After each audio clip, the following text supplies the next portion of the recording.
Hello, Nick here. And I'm messing around Saturday morning. Nothing better, having a cup of coffee, fooling around with some radios, chasing down some weak signals. And I don't remember where I got it, but I got this list of shortwave beacons. And I don't remember where I was watching, because I watch all the YouTube videos and all this stuff. And somebody gave a link to this, and I apologize if I can't remember who it came from, because you hooked me up. I love it. I love this list. Anyway, I looked up on the list, and 28.209, I'm in Dallas, Texas.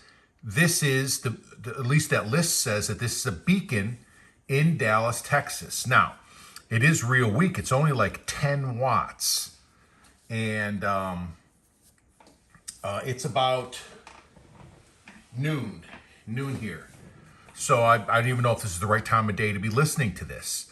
But I said, what the heck? Let me fire this thing up. So fired it up. Obviously, Yaesu FTDX 101.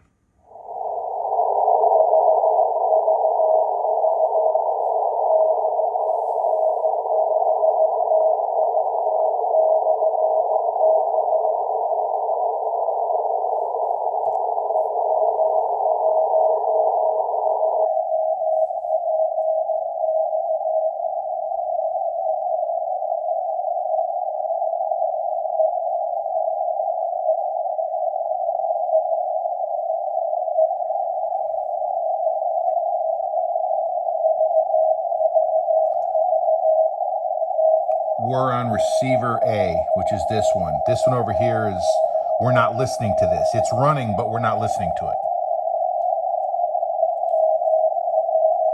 All right. Let's see if I rearranged my Radio Shack here a little bit. I'll back you out and show you later. But let's see if the FTDX 5000 can get this.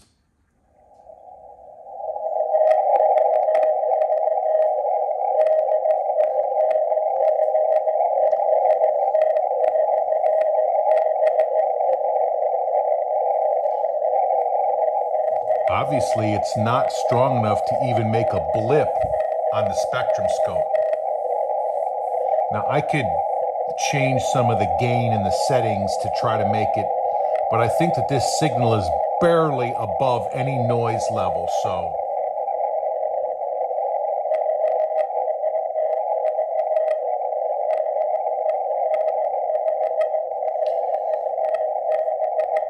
All right, that one's getting it. Let's come over here. Ray call 6790 on that speaker with the DNR on, because the green light is on.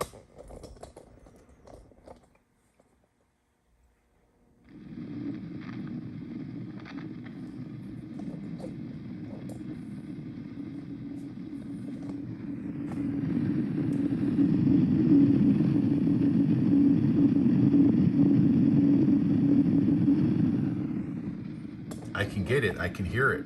I don't know if you guys can.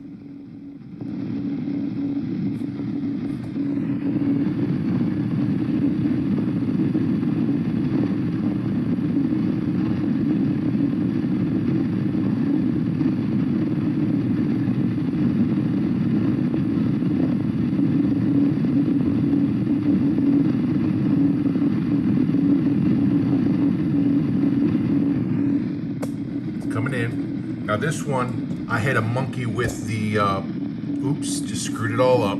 Sorry, 209. I had a monkey with the BFO to make the tone different. Now, I'm not a ham operator, okay? So I know what BFOs kind of do, but I really don't know totally what they do.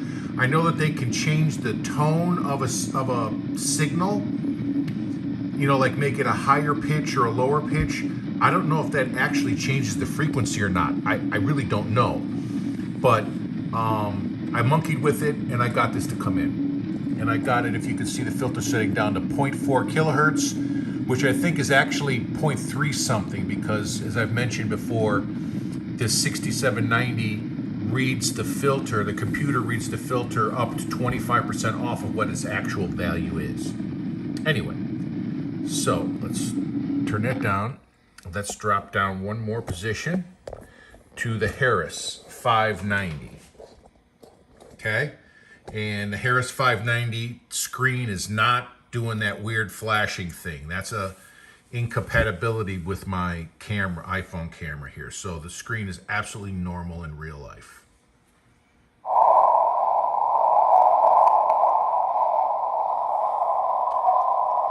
This one's on the same speaker as the Raycall.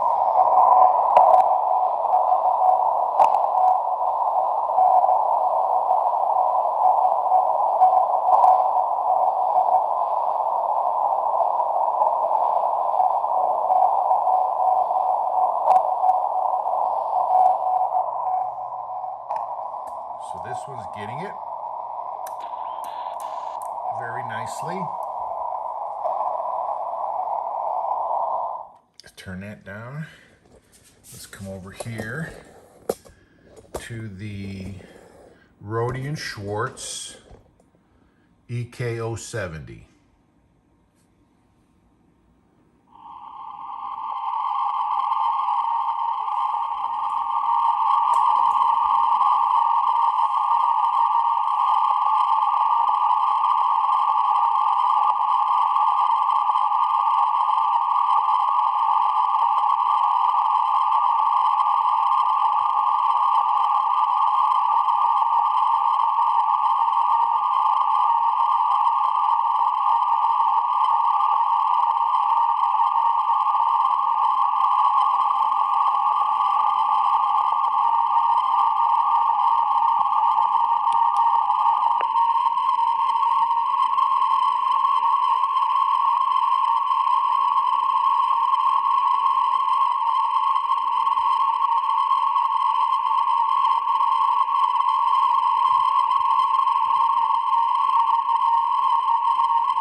Check out another one. All right, since we're up here with the tripod, ICOM 9000. I gotta get close because I don't even know what you guys can hear through this iPhone microphone.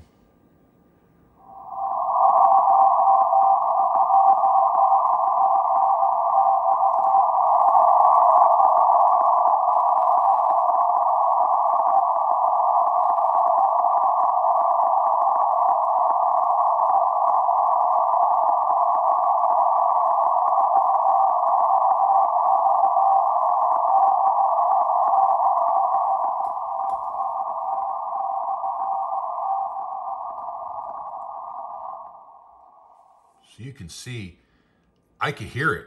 I hope you guys can hear it. It's not even moving the meter, and I don't see any blips. So this signal is super, super weak. All right, let's try another radio. This is a Rockwell Collins 851S1.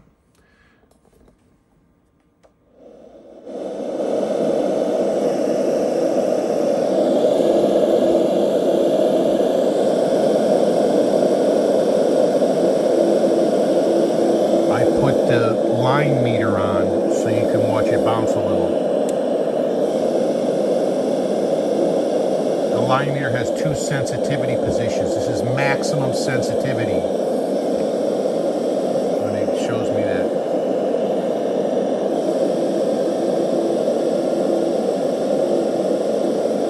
The receiver fault light lights when you turn the radio on without changing you have to immediately change the tuning dial. That's normal.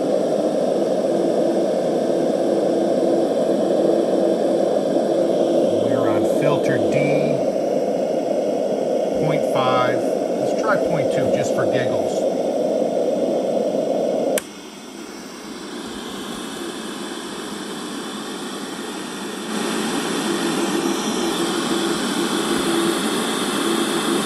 I can hear it.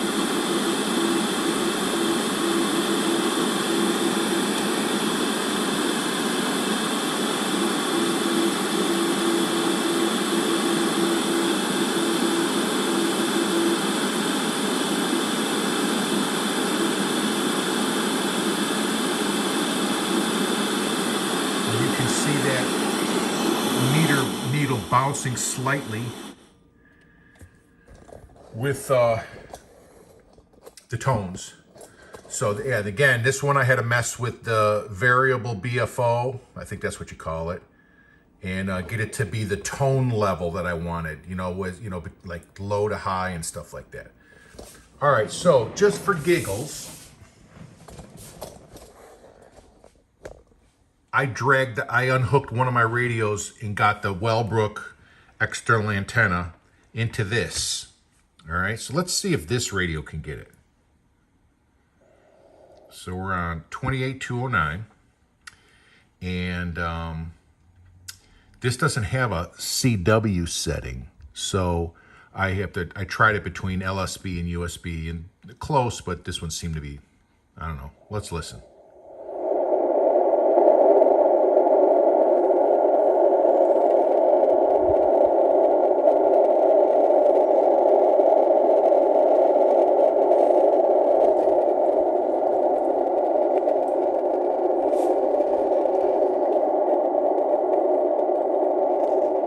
Bandwidth 0.5, 1.2. I even turned the bass down and the treble up to try to help. Let's try the fine tuning to see if that helps.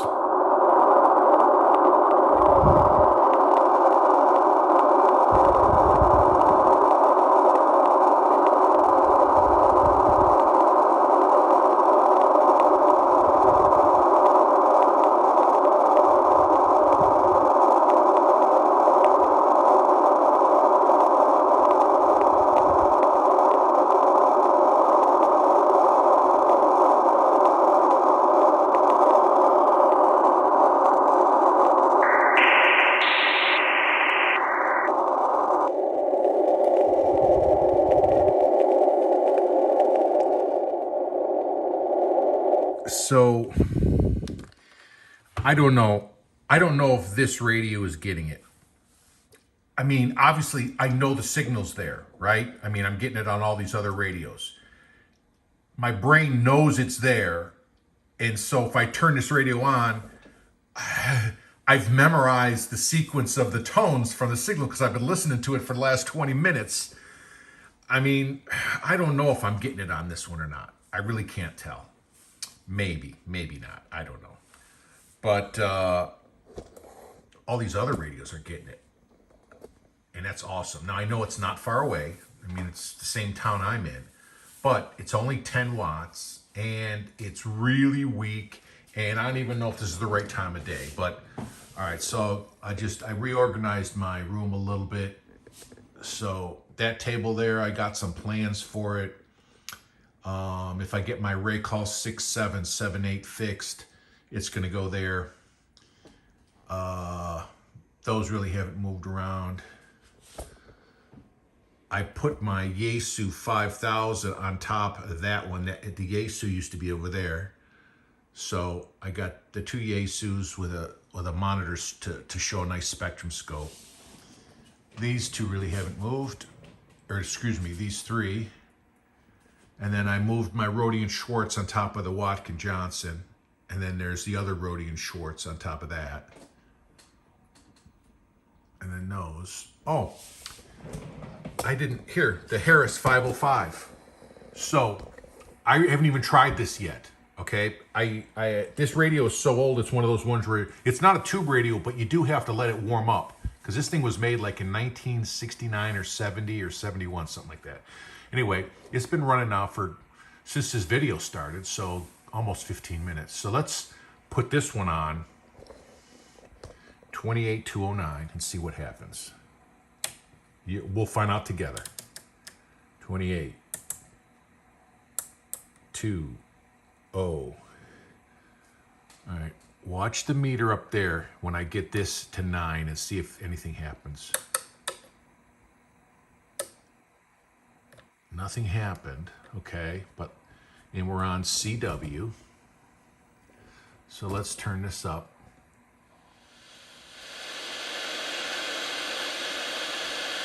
Oh, let's check the pre-selector. I forgot all about that. Even though it's off right now.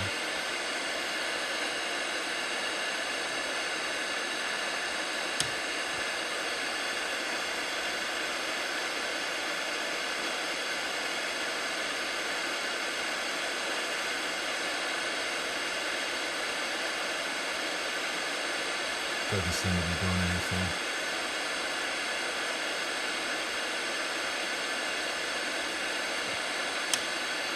Maximum gain 28209.0 CW.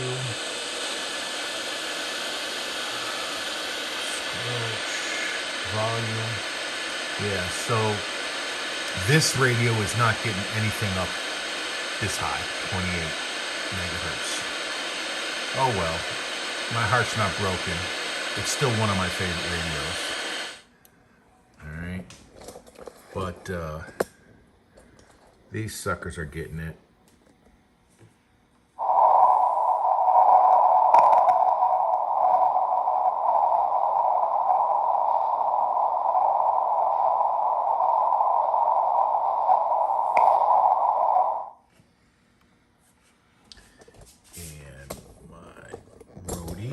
Now the Rode is on it. I turned this speaker off and I've got it on its own little internal speaker.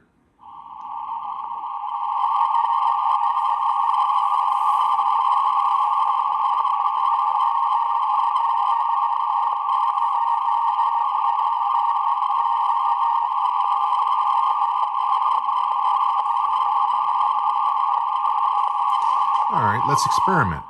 Since I got all this stuff right here, let's put this large DSP speaker on the Rode and Schwartz and see if it makes a difference.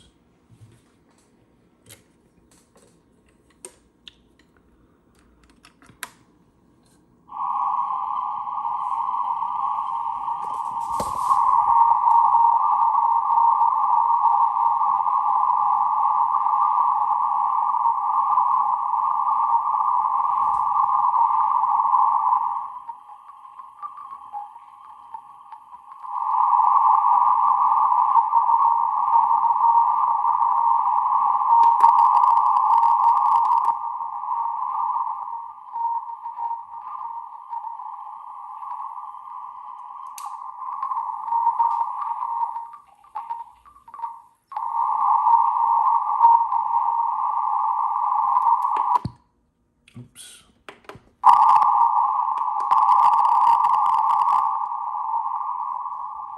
I'm not sure that made much of a difference.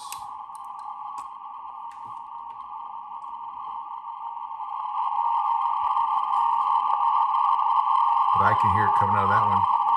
Definitely. All right.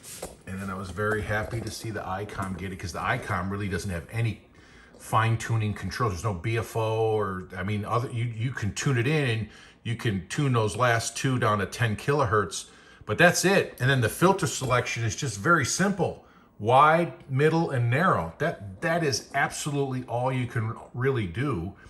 There's no preamp or anything.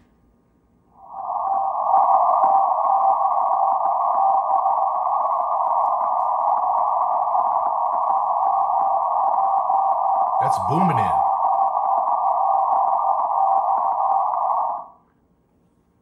And then the Rockwell, I did have to monkey with the variable BFO.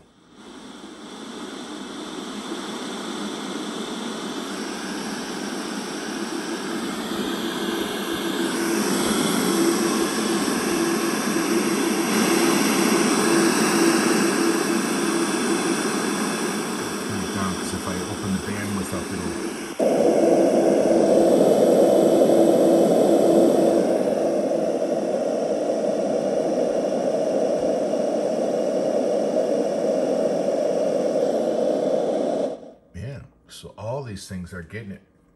That's awesome.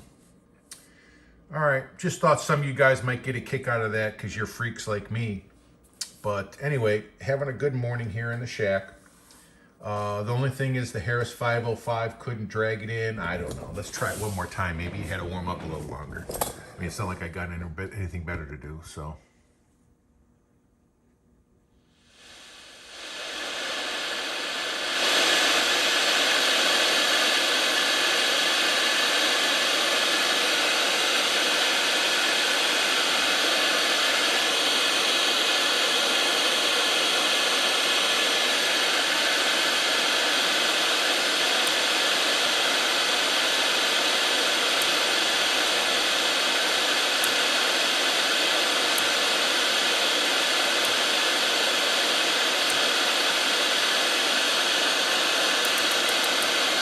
Go the other way.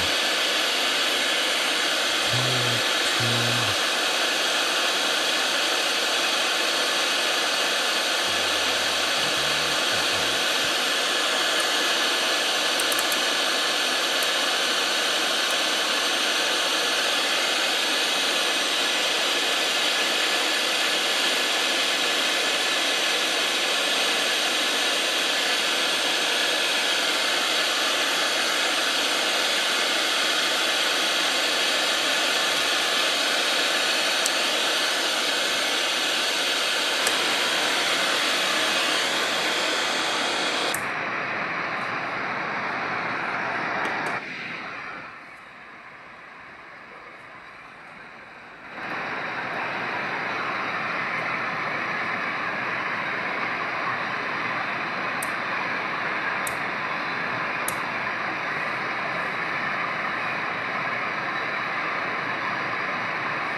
Sorry, I can't say that I'm hearing it on there.